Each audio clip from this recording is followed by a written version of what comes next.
Welcome to the town of Springwood, a once peaceful community set within the suburbs of Ohio that now looms beneath the shadow of a seemingly unseen threat.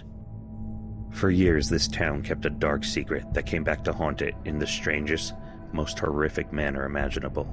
I'm Special Agent Casper Bollocks of the Covert Federal Division of Unexplained Phenomena, and this is Behind the Movie Killer.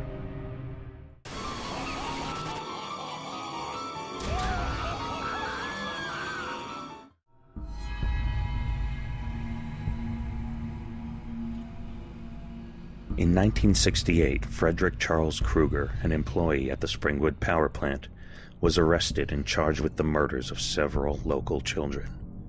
The papers labeled him the Springwood Slasher. However, because of a technicality during the arrest, Krueger ended up being released. The notion of Fred Krueger, or as he preferred to be called, Freddy, walking away a free man did not sit well with the parents of Springwood, and they soon took matters into their own hands. They formed a lynch mob and hunted Freddy down as he hid inside the boiler room of his former place of work. The parents set the place ablaze. Freddy was burned to death. Justice was served. Life in Springwood returned to its peaceful, dreamlike state.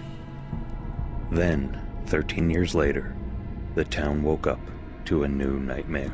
According to Lieutenant Donald Thompson of the Springwood Police Department, a group of teenagers began experiencing nightmares involving a hideously burned man wearing a green and red striped sweater and a fedora.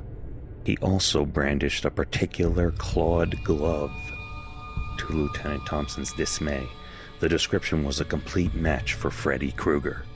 However, none of the teenagers ever knew he existed. Plus, one of the teenagers claiming to have dreamed about Freddy happened to be Lieutenant Thompson's daughter, Nancy. She and her friends, Tina and Glenn, provided such vivid descriptions of the man haunting their dreams that Lieutenant Thompson was compelled to investigate. And then the murders started. First, Tina was discovered dead in her bedroom. The cause of death?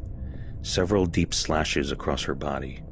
I was told she looked like she had been clawed to death. Tina's boyfriend, Rod Lane, was taken into custody.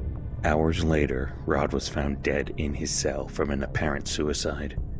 The police deemed the case closed, but to me, something still didn't feel right. There was still no explanation as to how or why all four teenagers dreamed of the same disfigured man. I tried contacting Nancy and Glenn to see if they could provide any further insight. However, both their parents kept them confined to their separate homes. That very night, Glenn was murdered in his bed. It wasn't by Rod. No one knew who did it. That was when Nancy's mother, Marge, secretly reached out to me. Marge, who had been divorced from Lieutenant Thompson for some time, informed me that she was holding on to a secret that was eating her up inside. She was worried for her daughter's life and needed to tell her who Freddy Krueger was. You want to know who Fred Krueger was? He was a filthy child murderer who killed at least 20 kids in the neighborhood. Kids we all knew. Oh, Mom. It drove us crazy when we didn't know who it was. But it was even worse after they caught him. Nancy did not take the news lightly. Rather, she concluded that Freddy's vengeful spirit was the one haunting her dreams and killing all her friends. How do you stop a killer you only see in your dreams? How do you kill someone who is already dead? Nancy's answer? You have to fight fire with fire. Summoning the cunning of her father and the fortitude of her mother, Nancy engaged with Freddy, first on his home turf within the dream world, and then dragged him kicking and screaming into hers. She overcame her fear of Freddy and put an end to his reign over her and her friends. The nightmares were no more.